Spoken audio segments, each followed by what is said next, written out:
Namaste everyone. Calling all history hunters and vibe chasers, this one's for you. I recently stumbled upon this absolute vintage banger of a place, which is Bhimeshvara Temple in Nilagunda, Karnataka. Before we get into it, hit that like and subscribe button. The moment you step into the outer courtyard, there's this instant calm that hits you. This beauty was built back in the 11th century by Chalukyas. Look at this. Every line, every sculpture is a story in stone. These aren't just designs, they are epic tales frozen mid scene. You have got gods, dancers, animals, even mythical creatures, all perfectly carved like they're whispering ancient secrets if you get close enough. As we move around the outer walls, we see layers of beautifully sculpted friezes, panels that tell stories from the Ramayana, the Mahabharata, and the Puranas. It was carved in the Trikuta style, features three shrines, though only the central one is actively used for worship. As you can see, this place is surrounded by open skies, soft breeze, and the quiet hum of nature. It feels like time is just slows down here. The space isn't crowded or flashy, it's just soulful, simple, and very grounded. And then you look up, and boom, the carvings on the temple walls, wow, it's just insane. Every inch tells a story, celestial beings, dances frozen mid moment. It's like walking into a giant stone scroll. The architecture is very sharp, symmetrical, and way too perfect for something built over 1,000 years ago. Like, how do they do even without a machine? There's just something about the vibe here. It's very peaceful, powerful, and honestly kind of magical.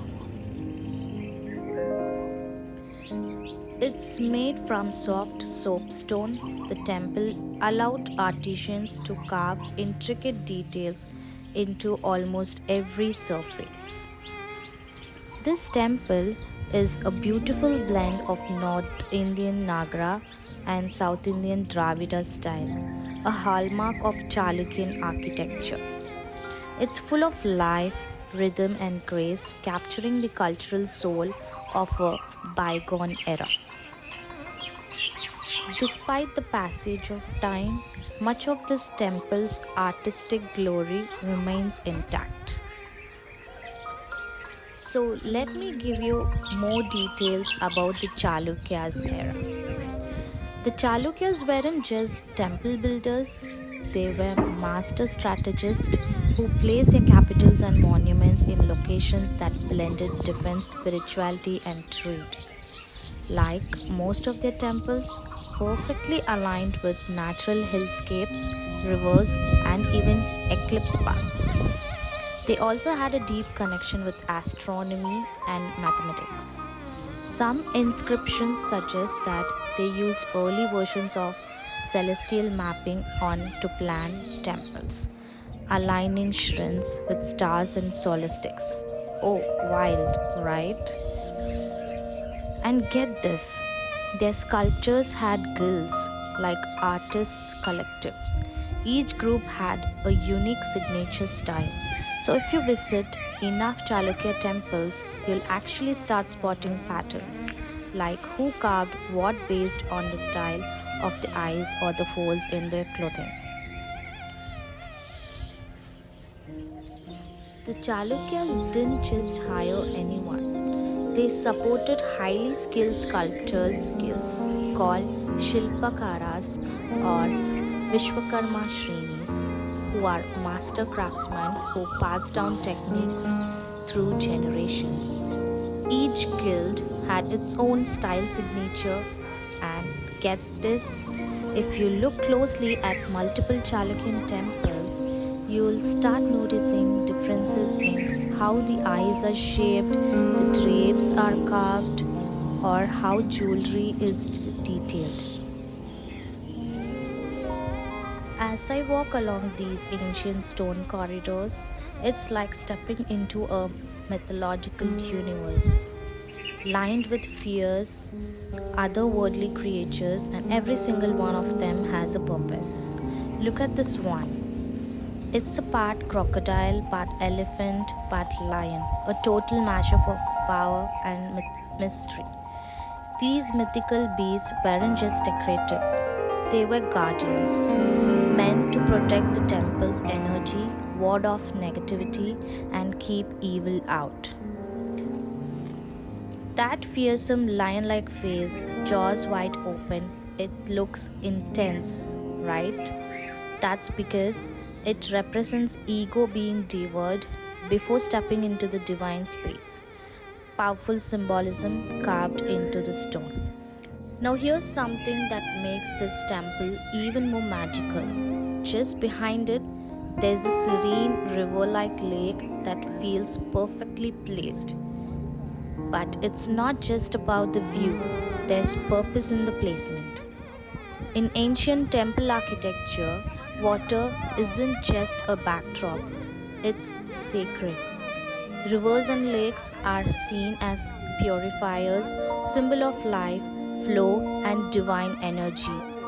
So, building a temple near water, that's very intentional. It's about spiritual cleansing. Devotees could wash away the outside world before stepping into the divine. As you step inside the temple, trust me, the magic doesn't stop at the doorway, it only gets even more deeper. Look up, and the ceiling, it's blooming, isn't it? You'll see lotus medallions, fierce kritimukas, and dancers frozen mid-pose like they've been holding that rhythm for centuries. And then the sanctum door frame. Oh wow, this is where the storytelling explodes.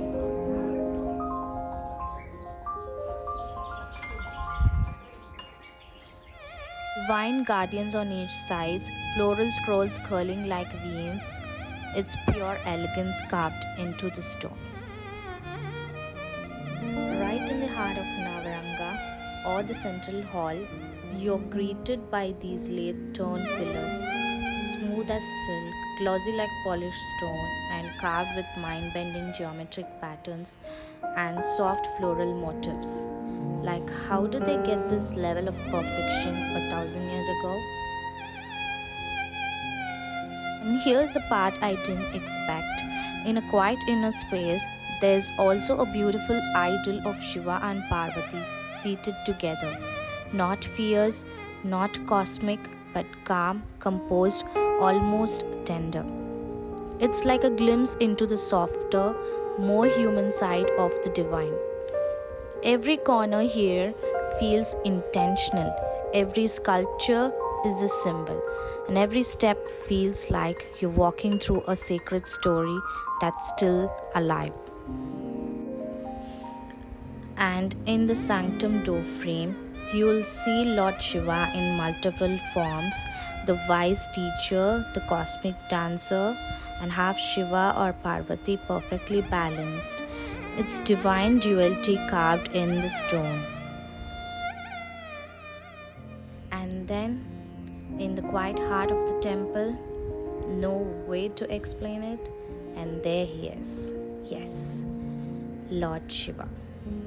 Powerful, peaceful, eternal. The second you see him in the sanctum, everything just shifts.